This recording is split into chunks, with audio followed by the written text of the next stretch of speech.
Bonsoir à tous et bienvenue ici l'image de l'Afrique et comme chaque semaine on vous parle d'une question qui est importante, cruciale pour le développement de notre continent. Cette semaine on s'attache à essayer de comprendre un peu plus un sujet qui en a fait jaser plus d'un, qui a fait couler beaucoup d'encre.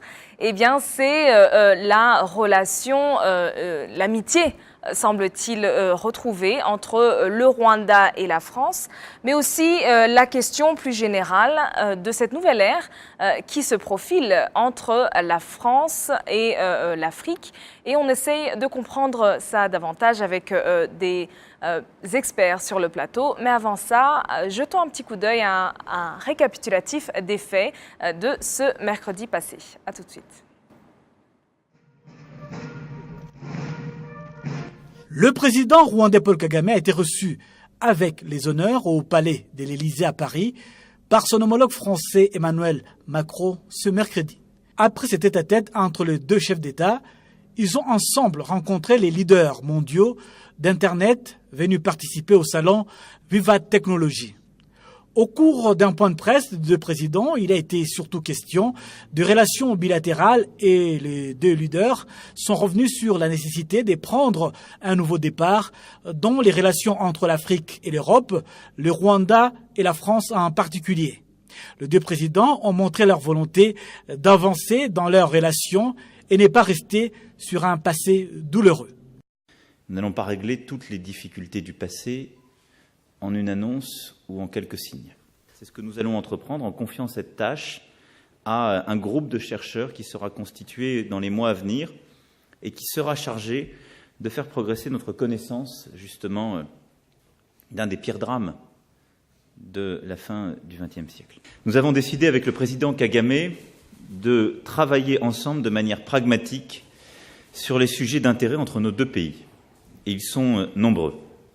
C'est ce que nous avons longuement évoqué ensuite dans l'entretien bilatéral qui nous a réunis.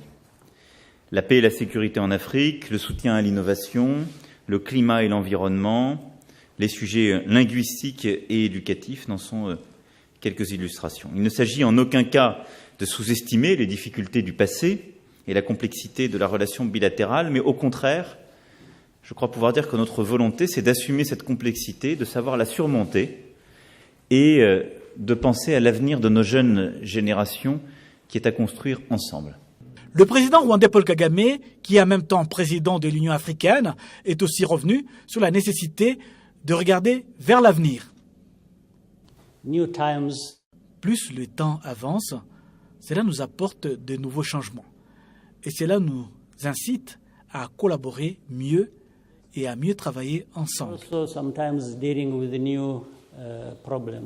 Au cours de cette conférence de presse, les questions ont également tourné sur l'état sécuritaire en Afrique et les efforts des deux pays, le Rwanda et la France, à apporter leur contribution dans des foyers de tensions comme la Centrafrique et la région du Sahel. Eh bien, tout un programme et on en discute ce soir avec deux invités sur le plateau. J'ai l'honneur d'accueillir Dr Eric Ndushabandi, qui est le directeur de l'Institut de recherche et de dialogue pour la paix, l'IRDP, et professeur de sciences politiques à l'Université du Rwanda. Merci d'être avec nous. Merci. Et nous sommes aussi avec Yann Gouet, qui est chroniqueur à Le Monde, entre autres choses. Bonsoir. Alors, commençons avec vous, docteur Ndushabandi. On a entendu ce qu'a dit Emmanuel Macron quand il parle d'être pragmatique, entre guillemets. Qu'est-ce que ça veut dire à notre époque, aujourd'hui, une relation pragmatique entre la France et le Rwanda et la France et l'Afrique en général? Merci beaucoup. Si je dois commencer par entendre les champs dans lesquels nous nous retrouvons là, nous sommes en politique étrangère. Et donc le choix du pragmatisme, c'est toute une doctrine, en fait, un choix bien réfléchi. Il l'explique d'ailleurs dans la suite. Ici, nous sommes dans la rupture de la doctrine plutôt de politique étrangère. Et d'une part, c'est vrai, toute la notion d'idée, d'image de nos deux États, les intérêts communs, mais qui vont au-delà aussi de l'intérêt franco-rwandais, mais plutôt franco-africain. Et donc, si nous entrons dans cette perspective, on peut comprendre son pragmatisme, c'est un temps bien précis. C'est le moment où le président il est le chef, ou en tout cas le président de la Commission de l'Union africaine.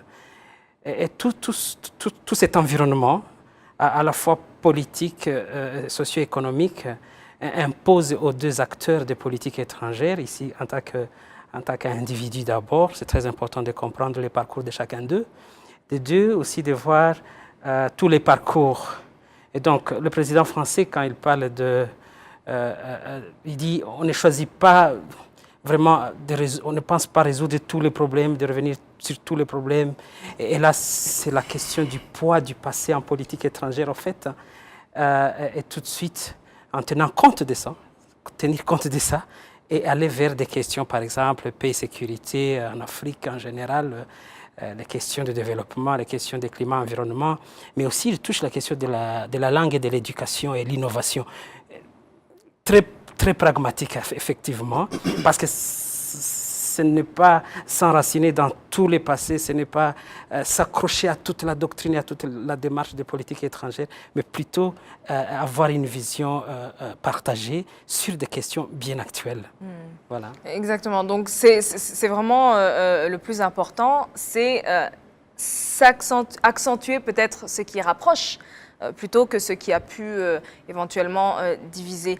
Quelles sont selon vous, Yann, peut-être les perspectives à voir pour l'Afrique maintenant que le président Paul Kagame est président en exercice de l'Union africaine? Alors les perspectives pour l'Afrique après la rencontre ou de manière générale? Oui. Non, je pense que pour revenir un petit peu quand même sur la question du pragmatisme et faire le lien avec votre question, je pense que effectivement le président Kagame est président du Rwanda, mais il est aussi président de l'Union africaine. La France est par ailleurs un acteur extrêmement présent, extrêmement important historiquement évidemment en Afrique francophone en particulier. Et donc ces deux facteurs faisaient en sorte que la rencontre était naturelle en fait, elle était inévitable. Et effectivement, il y a des points d'intérêt communs en tant que président de l'Union africaine, je veux dire pour le président Kagame. Et la France est présente effectivement sur les questions de sécurité, notamment dans le Sahel, où elle est très importante. Il y a un enjeu important également qui est lié à cela, qui est la nécessité, du point de vue de la France, de la question de l'africanisation des conflits, ou disons la prise en main par les Africains des conflits. Et donc c'est important parce que le président Kagame est également sur cette ligne. Et donc à mon avis, c'est un point de convergence extrêmement important sur le sujet qui fera probablement que pendant que la coopération et la présence française dans les missions de sécurité sera probablement un peu différente dès lors que les deux présidents ont la même approche de ces relations. Donc pour moi, c'est clairement une perspective nouvelle qui s'ouvre dans la manière dont la France va approcher son rapport à l'Afrique et ses interventions en Afrique. Deuxièmement, les aspects économiques peut-être, parce que c'est toujours important. Le président Macron, j'ai vu, a souligné les enjeux de la technologie, évidemment. Il y avait le sommet Vivatech qui s'est passé dans le même temps. L'Afrique est un continent qui est jeune, qui a évidemment besoin de se développer, et le secteur de la technologie est un des secteurs, à la fois pour le Rwanda, mais plus largement pour l'Afrique, un secteur important. Et donc, effectivement, une collaboration certainement possible entre les deux présidents, entre le continent africain et la France, sur ce point. Donc, c'est une deuxième perspective à ce niveau. Espérons que ce sera aussi, et ça doit être une coopération gagnant-gagnant. Et vous aviez parlé en particulier de l'approche très axée sur le continent africain. J'aimerais peut-être qu'on m'aide au niveau de la technique. Il y a eu un certain nombre d'articles dans la presse au niveau de cette approche macroniste, entre guillemets, qui est de plus en plus axée à développer peut-être les relations avec le continent. Alors on commence avec cet article de 2017, fin 2017, tournée africaine d'Emmanuel Macron, l'épreuve du terrain. Le Point Afrique parle d'une tournée dans différents pays, le Burkina Faso, la Côte d'Ivoire, le Ghana, avec pour objectif, selon les journalistes, d'ouvrir une nouvelle page des relations franco-africaines. On a un second article qui parlait de l'approche et du lien particulier avec le Libéria. En Afrique, Emmanuel Macron veut sortir du précaré francophone, à savoir un peu plus de liens avec le Libéria, le Ghana, on a parlé de l'Afrique du Sud. Alors, selon vous, quelles sont les particularités de cette nouvelle approche, entre guillemets, du gouvernement Macron? Oui, c'est aussi comprendre tous les systèmes internationaux, comment ils évoluent pratiquement. Les temps sont révolus, tout ce qui est ligne de démarcation franco-anglo-saxon sont révolus. Nous ne sommes plus autant du syndrome de Fashoda où les langues se font la guerre, où les influences sont bien tracées. Mais je pense effectivement les tons pragmatiques s'imposent au fait déjà par la capacité des États africains de se frayer de nouvelles approches de politique étrangère sans nécessairement avoir un alignement, j'allais dire gauche-droite ou anglais-français. Donc l'environnement international, mais aussi les contextes africains et toute l'évolution, évidemment, il faut prendre chaque État en particulier. Je pense qu'il adapte et il veut créer son image, une nouvelle image de sa politique étrangère en Afrique. Par ailleurs, une rupture avec la doctrine républicaine ou socialiste, de s'accrocher à une certaine doctrine de la politique étrangère française. Autre aspect, c'est de voir la personne de Kagame, par exemple, le président de la République, qui est aussi, j'allais dire, le Rwanda, c'est le modèle de ce pragmatisme lui-même. Où je pense, et ça a été aussi soulevé dans les médias, que voilà, le français n'a pas été enterré chez nous au Rwanda. Et qu'on ne doit pas comprendre plus l'anglais comme séparé du français, plutôt. Je pense qu'on en est l'exemple, non? Exactement. Et donc ici, nous sommes bien face, c'est vrai, à un shift, à un changement. Et le précaré, c'est vrai, il n'est plus possible dans le contexte actuel. Les acteurs africains, tout ce qui est influence ouest-africaine, par exemple, nous assistons à un nouvel essor de leadership nouveau, avec des tentatives, j'allais dire, qui ne s'institutionnalisent pas encore peut-être, qui ne prennent pas encore clairement forme, mais on voit un certain essor et qui bouleverse justement les précarés franco-africains. Ouais. Alors, on a vu certains pays, on a vu le Ghana, le Libéria, l'Afrique du Sud, le Burkina Faso. Est-ce que selon vous, il y a une tendance particulière ou alors est-ce que c'est au cas par cas? Bon, d'abord, je pense que la question du renouvellement des relations entre la France et l'Afrique, c'est un peu une tarte à la crème. Chaque fois qu'il y a un président français qui arrive, on entend parler de renouvellement des relations franco-africaines. Et donc c'est le cas également pour le président Macron, d'autant plus qu'il est jeune. Du coup, évidemment, cette dimension est encore plus renforcée que pour les précédents présidents. Mais je ne suis pas sûr que sur le fond, tant de choses que ça change fondamentalement, mais on pourra en parler. Une des choses qui change, par contre, et ça c'est une tendance qui précède en fait l'arrivée du président Macron à la tête de l'État français, c'est effectivement l'intérêt croissant de la France pour l'Afrique anglophone. Il y a un rapport déjà en 2015 du Sénat français qui pointait très clairement le fait qu'il fallait que la France clairement s'oriente, ça sur le plan économique, vers l'Afrique anglophone parce qu'elle est plus dynamique que l'Afrique francophone. Et donc c'est une tendance de fond effectivement du point de vue stratégique pour la France qui se confirme en effet avec la présidence Macron, d'où effectivement les voyages au Libéria, au Ghana notamment, et puis le renforcement des liens avec le Libéria. Mais ça c'est sur l'aspect économique vis-à-vis de l'Afrique francophone. Mais l'Afrique anglophone, pardon. Pour ce qui est de l'Afrique francophone, je pense que là pour le coup les liens sont... L'intérêt est un peu moins économique que pour l'Afrique anglophone. Là, il est plus politique. Et d'ailleurs, ça nous renvoie à la question qu'on abordera peut-être tout à l'heure, qui est celle de la place du français, la francophonie, etc. Donc je pense qu'il y a deux perspectives dans l'approche d'Emmanuel Macron. Clairement axée en économie pour l'Afrique anglophone, et puis plutôt politique, je maintiens quand même que je ne suis pas sûr que les liens changent tant que ça avec l'Afrique francophone, mais voilà, politique quand même sur l'Afrique francophone plutôt. Alors, on va jeter un coup d'œil peut-être aux articles qui ont été mis durant justement cette visite, mais comme vous le disiez, les relations économiques avec l'Afrique anglophone, entre guillemets, ne sont pas nouveaux. En 2015, je pense, Déjà François 2015, Hollande a visité, je pense, Sanofi, qui était basé en Afrique du Sud, donc c'est pas quelque chose de nouveau. Mais ça se renouvelle parce que voilà, ce sont des intérêts économiques et les intérêts économiques sont toujours d'actualité. Alors on parle dans Libération de France-Rwanda, le grand réchauffement diplomatique qui, bien sûr, alors on a un certain nombre d'articles, on en a choisi juste quelques-uns. Peut-être si on peut voir le prochain article qui parle davantage de ce que le président Paul Kagame était venu faire. Alors on parle de tech, francophonie, Union africaine, les enjeux de la visite de Paul Kagame à Paris, ça revient sur ce que vous aviez dit jusqu'avant, et peut-être l'après de la visite et l'après de la rencontre entre Paul Kagame et Emmanuel Macron. On le voit, Macron en mini tournée africaine début juillet, on parle d'Abidjan, on parle ou d'Abuja, et on parle aussi de Nouakchott pour le sommet de l'Union africaine. Alors, le sommet de l'Union africaine, on a parlé de la force G5 Sahel.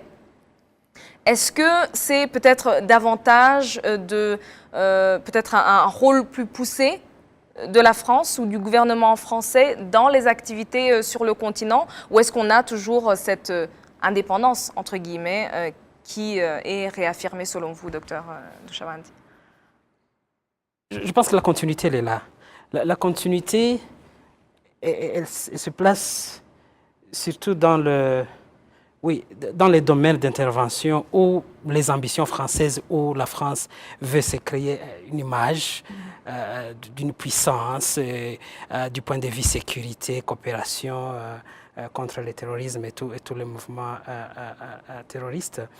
Mais ici, je dirais que l'agenda et l'intérêt surtout de la France dans cette rencontre, par exemple, ou dans sa participation à toutes ces activités au niveau de l'Union africaine, je pense que l'environnement sécurité, mais aussi les liens particuliers du président en visite à Paris, le président Kagame, avec toute son autorité et son rôle dans ces organisations régionales et africaines, Macron y voit une opportunité. Et c'est ce qui se joue en politique étrangère, en fait. Alors, c'est en continuité dans le sens où c'est toujours la France-Afrique en termes de vouloir jouer un rôle, et surtout dans un environnement où l'Union européenne, dans un environnement où les politiques internes en France, déjà, il y a certaines questions. Et donc, redorer le blason de cette image de Macron, d'un homme politique, de capable. Il est là, ce souci est là, il est là comme affirmation. Voilà. Revenons peut-être, juste avant qu'on prenne l'un de nos invités par Skype. Vous aviez parlé des questions économiques et on a vu donc la Vivatech, etc. etc. Bien sûr, le Rwanda veut et va vers une position davantage affirmée dans le domaine du numérique. Est-ce qu'on doit s'attendre peut-être dans les mois ou dans les années à venir à plus d'investissements ou plus de collaboration avec les entreprises peut-être francophones dans le domaine ou dans d'autres domaines en particulier, à votre avis? Avec les entreprises françaises, probablement. Parce que déjà, je ne pense pas qu'en l'état des choses, la présence économique française au Rwanda, en tout cas, soit très importante. Mais je pense qu'avec cette visite, il y aura probablement une amélioration de ce point de vue-là. Il y aura certainement des investissements français qui vont arriver. Et certainement, probablement pas uniquement d'ailleurs dans le domaine du numérique, sûrement dans d'autres domaines également, parce que je pense que le Rwanda est potentiellement intéressant pour la France dans d'autres domaines que le numérique. Alors je ne sais pas si C'était ça votre question. Oui, oui. Je pense qu'il faudrait aussi distinguer ce qu'on appelle les acteurs en politique étrangère. Là, nous sommes au niveau des acteurs principaux, des présidents qui se rencontrent. Et sous coulisses, c'est ce qui peut-être n'est pas encore très visible, c'est-à-dire les autres acteurs, c'est les groupes d'intérêt, par exemple. Et donc, à part ces discours politiques, à part ces pragmatismes, il y a tout un programme de négociation des acteurs des politiques étrangères très importants dans les domaines économiques, où il faut y voir de l'intérêt et ensuite négocier. Et je pense que déjà, dans le discours de Macron, il est dit, c'est comme si nous passons on s'entend sur un agenda très pragmatique, mais nous laissons notre travail aux spécialistes. C'est comme la politique étrangère au deuxième niveau. Et là, ça ne s'ouvre pas encore clairement, effectivement, pour voir est-ce qu'on peut préconiser qu'il y aura une multiplicité d'acteurs économiques qui vont investir. Voilà, c'est ce qui reste imprévisible. Et c'est dans ce sens-là, alors on ne voit pas trop encore du nouveau dans cette démarche. Oui. Et puis, comme vous le dites, on se rappelle que le président n'est pas parti seul. Il était avec le directeur de l'Agence rwandaise de développement, RDB, Cléa Kamanzi, mais aussi la ministre des Affaires étrangères. Et peut-être on reviendra sur cette question avec la francophonie. J'aimerais qu'on accueille peut-être notre invité par Skype, Faisal Swalihi, qui est un sociologue et expert en management des organisations, qui est basé aux Comores. Bonsoir à vous. Bonsoir. Comment allez-vous? Très bien, et vous-même? Très bien. Merci d'être sur le plateau. Donc, on était en train de discuter justement de cette nouvelle ère avec un point d'interrogation de la relation de la France avec notamment le continent africain. Qu'est-ce que vous en pensez? Selon vous, est-ce qu'on voit peut-être des changements sous la présidence d'Emmanuel Macron? Il me semble que le président de la République avait plus ou moins annoncé au niveau déjà justement de sa vie. Le mot a été lancé au niveau de conquête. Là, j'ai entendu le terme justement de pragmatisme. Moi, je montre une notion au niveau d'adaptation qui nous renvoie ici à deux formes. Une stratégie qui serait offensive et positive, qui consisterait à mettre en place ou bien des relations avec l'Afrique sur le plan culturel, sur le plan de l'éducation, notamment, mais de permettre aussi à de développer des relations mieux adaptées, on va dire, par rapport à la situation actuelle vis-à-vis des puissances, Chine et États-Unis.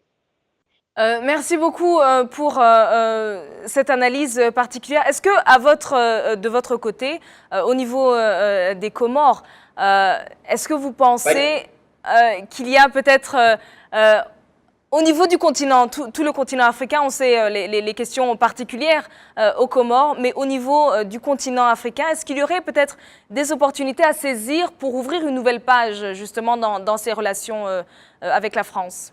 Oui, bien évidemment, je pense qu'on va dire que c'est totalement ancré aujourd'hui, c'est qu'il y a un plan qui a été mis en place qui consisterait à utiliser donc tous les territoires dans le monde entier, c'est-à-dire,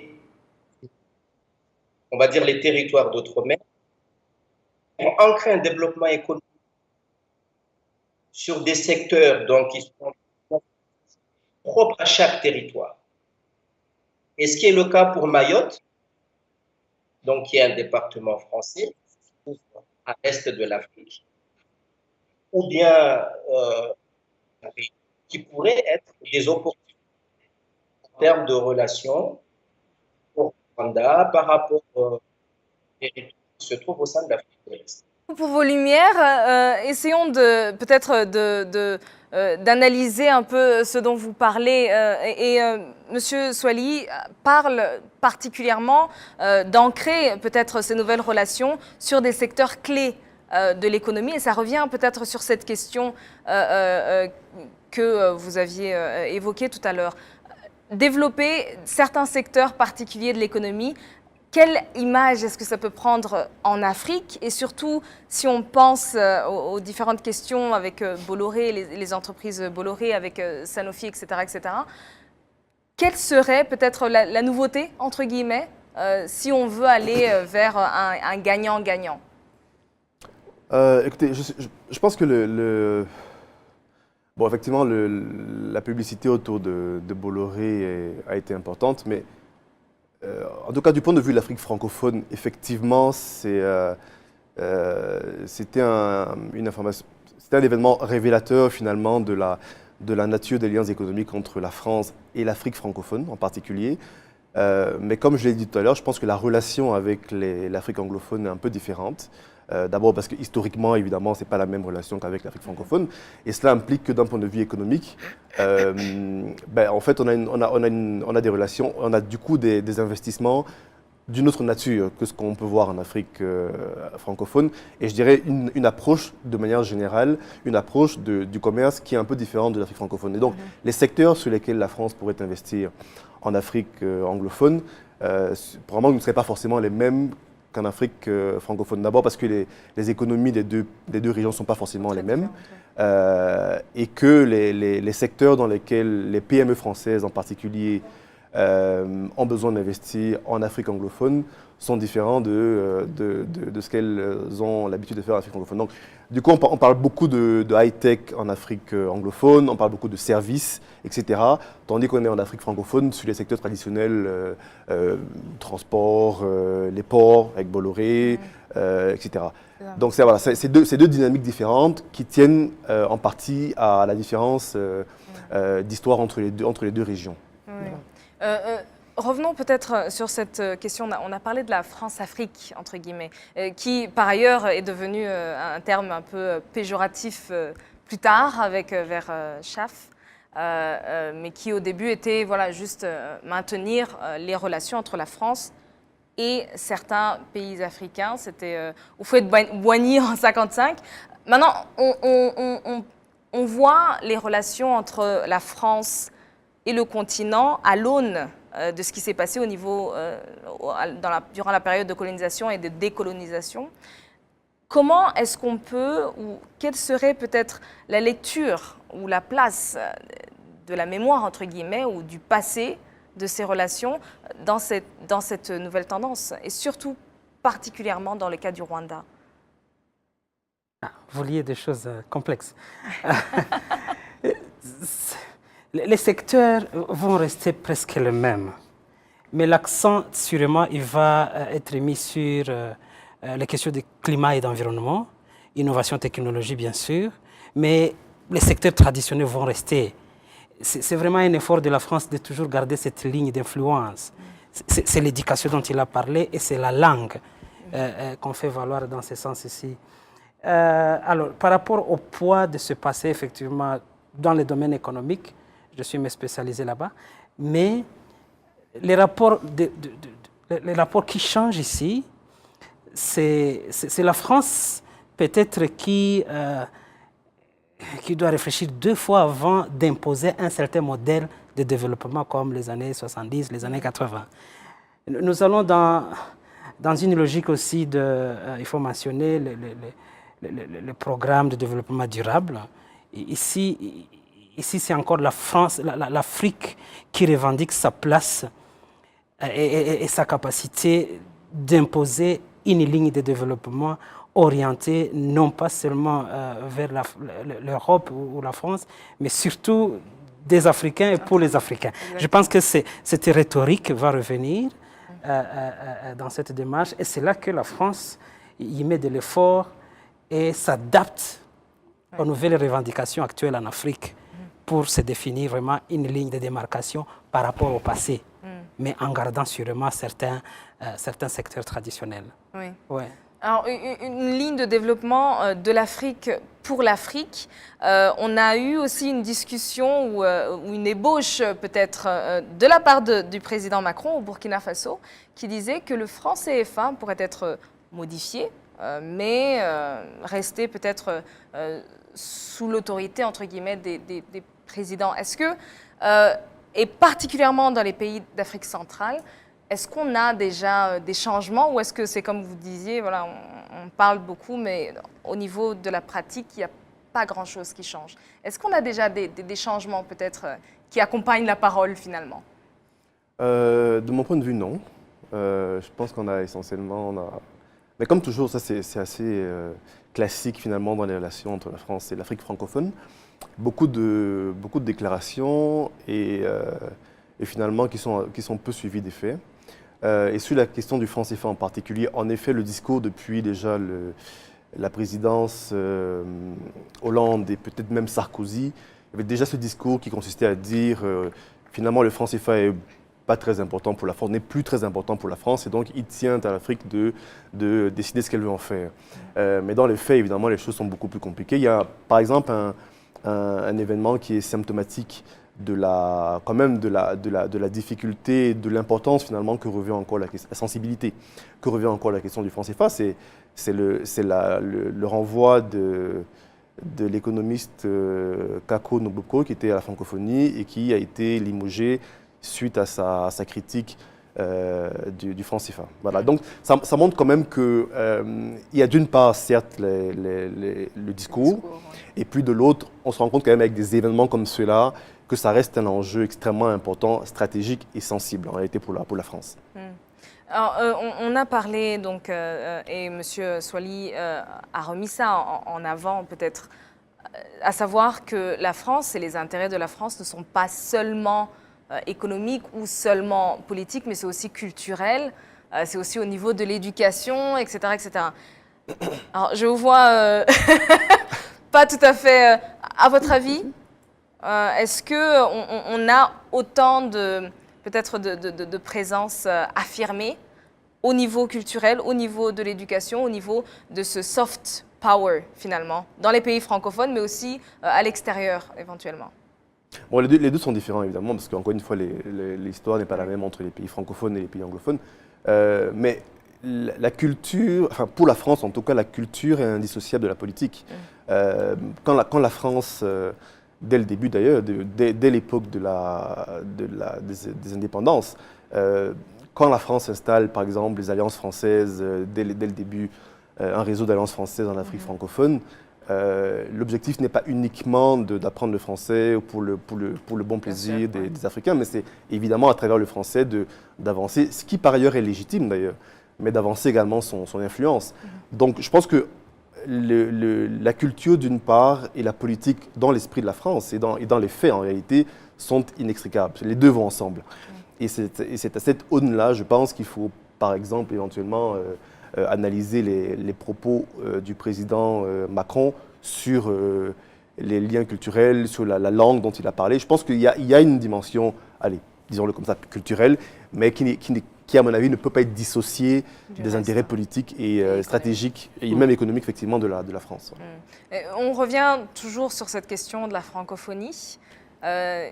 Selon vous, quelle lecture est-ce que vous lui donnez au niveau des relations internationales, ce soutien de la candidature du ministre des Affaires étrangères rwandais, Madame Louise Mushikiwabo, à la tête de la francophonie? Je sais que beaucoup de gens en ont parlé. Selon vous, quelle lecture est-ce qu'on peut lui donner? Il faut revenir un peu avant d'en arriver là. C'est ce qui fait les grands tournants, en fait, dans ces rapports de politique étrangère. Mais comme Macron lui-même l'a dit, il faut absolument revenir sur le passé. Le passé, il est tel que c'est une ligne d'influence d'abord comme un sentiment que la France pourrait peut-être avoir d'avoir un allié perdu en tant que langue, en tant que zone d'influence, ligne de séparation entre l'Est africain et les grands centres en termes d'influence francophone, et le poids qui pèse sur ces rapports entre la France et le Rwanda par rapport à la guerre et surtout au génocide de 1994 commis contre les Tutsis ici, quand nous voyons, nous faisons une lecture de ça avant d'en arriver là, on voit que c'est vrai, en politique étrangère, il n'y a jamais un temps d'harmonie et d'amitié parfaite. Il y a toujours une marge d'incertitude. Et cette période, elle est longue, depuis les années 90 jusqu'à 94, même jusqu'à la fin de la guerre et la fin du génocide. Et je ne reviens pas sur tous les détails, mais voir comment le passé, chaque fois, revient dans les discours officiels, ce n'est pas étonnant que Macron déjà marque ce point et que son homologue aussi y revient là-dessus de façon pragmatique pour avancer. Ce qui est là, c'est que ce poids pèse, on ne l'efface pas, on ne le gomme pas, c'est ce qu'ils disent, et quand même, on voit une certaine valorisation, si pas survalorisation même, de tout ce qui est positif, de tout ce qu'on peut entreprendre en commun. Alors, dans cette analyse des rapports entre deux États, il y a toujours des apogées, mais il y a aussi des déclencheurs. Et des déclencheurs, on en a eu beaucoup. Je pense dans ces relations entre la France et le Rwanda. Et ces déclencheurs, ça nous a amené à des fermetures, à des bureaux de représentation, soit au premier niveau, soit au deuxième niveau, soit les deux. Nous avons eu de bruit judiciaire en France par rapport aux autorités officielles rwandaises. Et donc tout ça, c'est une crise de politique étrangère qui va avec un environnement psychologique des acteurs eux-mêmes, comment ils se perçoivent, mais aussi des structures elles-mêmes, comment elles fonctionnent. Et plus tard, on voit une certaine détente, et c'est là que, comme si ça surprenait, comme si, oui, tous les médias, comme acteurs importants de politique étrangère, l'opinion publique, comment ils sont en train d'influencer cette lecture, alors que substantiellement, comme analystes, nous attendons voir plutôt au Congrès ce qui va se produire. Et l'un des éléments sur lesquels on peut se baser, c'est justement cette candidature qui était déjà dans les médias et finalement qui devient très officielle. Qu'est-ce que ça signifie ? Ça signifie, partant déjà des discours, du matériel que nous avons, le Rwanda n'a jamais gommé le français dans la Constitution et dans les systèmes d'enseignement par-ci par-là, mais aussi, il est resté membre de l'organisation. Et donc, ça n'étonne pas en même temps que Madame Louise Mushika soit une candidate, parce qu'elle est membre, effectivement. Ce n'est pas qu'on a amené quelqu'un de quelque part extérieur, elle est dedans. Deuxième élément, c'est de dire qu'est-ce que ça apporte, qu'est-ce que ça apaise dans les rapports France. La ligne, effectivement, d'incertitude n'est pas... Oui, mais l'amitié, l'incertitude, elle reste là, mais on joue un peu dans l'influence du Rwanda et son leadership visionnaire, dans son pragmatisme de politique étrangère, que ce soit dans le monde anglo-saxon, que ce soit dans le monde francophone, pour espérer un renouveau dans cette organisation qui, par ailleurs, perd certaines influences à certains égards. Voilà. Et je pense aussi que le président et le gouvernement rwandais l'a bien expliqué, que ça ne mettra pas à mal ou ça n'entravera pas les activités, notamment au sein du Commonwealth, etc. À votre avis, alors, au niveau de la francophonie, vous avez parlé de ces questions français, francophones, anglophones. Justement, on est dans un monde où voilà, les limites sont un peu plus vaporeuses, entre guillemets. Est-ce qu'il peut y avoir peut-être un changement ou davantage un mélange ou un renouveau, entre guillemets, au niveau de la francophonie? Ou est-ce qu'il y aurait besoin d'un renouveau au niveau de la francophonie pour la nouvelle présidence? Bon, d'abord, c'est pas tout à fait fait encore. Ah non. Je veux dire, la présidence... Qui que soit la présidente ou le président. Oui. Non, voilà, ce qu'on peut dire, c'est que les choses sont sûrement bien engagées avec le soutien officiel du président Macron. La France reste quand même évidemment un acteur central dans la francophonie. Donc un soutien français est évidemment très important. Néanmoins, l'élection n'a pas encore eu lieu et je crois avoir vu d'ailleurs que la présidente actuelle Michaël Jean est décidé à jouer sa carte jusqu'au bout. Donc, il faudra voir ce qui va se passer. Mais de toute façon, je pense qu'effectivement, il y a deux choses, au moins deux choses importantes. Actuellement, il y a à peu près 274 millions de francophones dans le monde et plus de la moitié sont en Afrique. Et ça va être la tendance va être encore plus forte dans les années à venir compte tenu simplement des dynamiques démographiques. L'Afrique croît beaucoup démographiquement et pas le reste du monde, et pas l'Europe en particulier. Et donc, en fait, les projections sont qu'à l'horizon 2050, il y aura 80% de francophones qui sont africains. Et donc, la francophonie repose essentiellement sur l'Afrique. Donc, je pense que l'identité du président de la francophonie est importante. Il était important que, d'un point de vue symbolique, et pour refléter cette importance de l'Afrique de fait dans la francophonie, il fallait quand même un président, en tout cas un dirigeant africain, une ou un, peu importe, mais un dirigeant africain. Et deuxième chose après effectivement deux présidences masculines, parce qu'il y a eu Boutros Ghali au début, il y a eu Abdou Diouf, pardon, le Sénégalais au début, et l'Égyptien Boutros Ghali, donc deux hommes, on a une femme, c'était bien quand même aussi que dans le contexte actuel, qui est une femme. Non, je crois que ça a joué également. Deuxièmement, voilà. Maintenant, il y a, sur l'aspect purement politique, je pense qu'il y a deux choses également à souligner, me semble-t-il. Je pense que le soutien français à la candidature de la ministre des Affaires étrangères rwandaise traduisait également la volonté de la France de montrer qu'il y a effectivement une forme de rapprochement des relations, premièrement. Maintenant, la deuxième chose qui a été un peu moins commentée à mon avis, mais qui me paraît quand même importante, c'est les conséquences potentielles de cette présidence éventuelle donc, de la ministre en Afrique francophone. Parce que malgré tout, dans l'inconscient collectif de la plupart des opinions publiques francophones, la francophonie reste accolée évidemment à la France, mais surtout à l'impérialisme français. Ouais. Et donc, elle a une image qui est plutôt négative de manière générale. Et donc, il faudra voir comment une éventuelle présidence de Mme Mushikiwabo pourrait fonctionner, notamment par rapport à une partie de l'Afrique qui est extrêmement rwandophile, en fait, l'Afrique francophone, qui est très rwandophile. Ouais. Et je sais que ici et là, des gens se sont posés des questions sur le sens que ça avait, etc. Et donc, je pense que ça a peut-être une difficulté éventuelle en termes de communication, d'explication, ou de rassurer, je ne sais pas comment ça se passait, mais en tout cas, je pense qu'il y a une dimension là à prendre en compte sur la manière dont le Rwanda pourra rassurer l'Afrique francophone sur le fait que rien ne change fondamentalement dans son rapport avec et à la fois l'Afrique francophone et la France. Voilà. Et la France, oui. Alors peut-être on approche de la conclusion. Revenons peut-être un peu plus sur le Rwanda aussi. Selon vous, cette visite, on en a dit beaucoup de choses. Selon vous, quel est peut-être le symbole le plus fort au niveau du Rwanda pour les plus hautes instances gouvernementales de se rendre peut-être à l'Élysée? Quels sont les messages clés que le Rwanda donne à travers cette visite? Le grand message d'abord, c'est cette volonté et c'est ce pragmatisme-là. Et ce souci de rechercher des solutions aux problèmes du passé.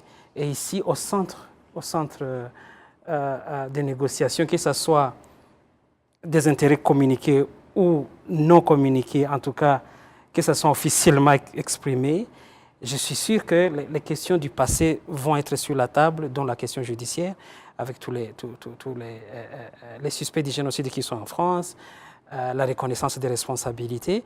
Mais encore ici, nous touchons la responsabilité de la France ou de certains acteurs politiques français dans les génocides ici au Rwanda. Là, on touche déjà à des doctrines et à des valeurs de politique étrangère françaises. Parce qu'ici, reconnaissance signifie demande de pardon, signifie réparation, signifie une doctrine qu'on connaît déjà par rapport à tout ce qui est rapport difficile de la France avec les autres pays africains. Ce qui sera ensuite sur la table, c'est travailler ce passé. Emmanuel Macron en appelle déjà aux acteurs de la politique étrangère comme opinion publique, médias, mais aussi chercheurs qui vont s'asseoir et proposer des pistes pour un peu répondre à cette crise. Mais ici, le développement et le soutien de tout ce qui est innovation technologique, ça a été au centre de cette négociation ou de cette présence. Mais aussi, la France va continuer à s'appuyer sur la force et sur l'image du Rwanda pour, encore une fois, essayer de garder son influence, que ce soit dans la région directe ici, Rwanda, Burundi, le Congo. C'est très important de souligner, mais aussi de toutes ces puissances relatives de l'Est. Et ici, il faudrait garder aussi en tête le souci de la France de voir des voix qui s'élèvent, des voix panafricanistes. On ne peut pas oublier que nous sommes au lendemain de la journée internationale du panafricanisme ou de la libération de l'Afrique. Et je pense que tout cela, la France ne reste pas indifférente. Et ici, j'ai toujours en tête Emmanuel Macron qui essaye de se créer une nouvelle perspective de la politique étrangère ou de se créer une image en tout cas de lui-même à l'étranger pour asseoir bien sa légitimité, mais aussi la capacité de mobiliser les acteurs économiques français, vraiment d'investir dans une Afrique en mutation. C'est imprévisible. J'imagine que les économistes ils peuvent le dire, mais tout ça c'est lié aussi à la crise financière et au bouleversement économique dans le monde. Et donc comment est-ce que Macron sera capable de rentrer, parce qu'ici la politique étrangère et la politique intérieure, c'est toujours un jeu à deux niveaux, c'est un aller-retour permanent, la volonté qui est exprimée, mais aussi la capacité de l'acteur principal de convaincre les acteurs de la politique étrangère comme les économies et d'autres groupes de pression qui soient capables vraiment d'y voir de l'intérêt et de s'engager concrètement d'ici les prochains mandats de Louise Bouchikao, par exemple. Voilà. Merci beaucoup. Je pense que c'est très clair et ça revient sur ce que disait une personne sur Twitter, Alex Paty. Est-ce que vous pensez que la nouvelle ère France-Afrique va créer un meilleur climat d'affaires et surtout, vu qu'il y a beaucoup de dossiers qui sont toujours dans les tiroirs peut-être de l'Élysée, comme les questions dont vous parlez tout de suite. Je pense qu'on s'arrêtera là pour cette discussion. Merci beaucoup de nous avoir aidés peut-être à ouvrir un peu le tiroir de Pandore sur cette question-là qui, je pense, en a fait couler beaucoup. Et merci à vous tous de nous avoir suivis et merci docteur Eric pour avoir été avec nous. Un plaisir. Et merci Yann, encore une fois. Et à très bientôt donc sur l'image de l'Afrique. Vos questions et vos commentaires peuvent continuer à venir et à la semaine prochaine pour davantage de discussions. Au revoir.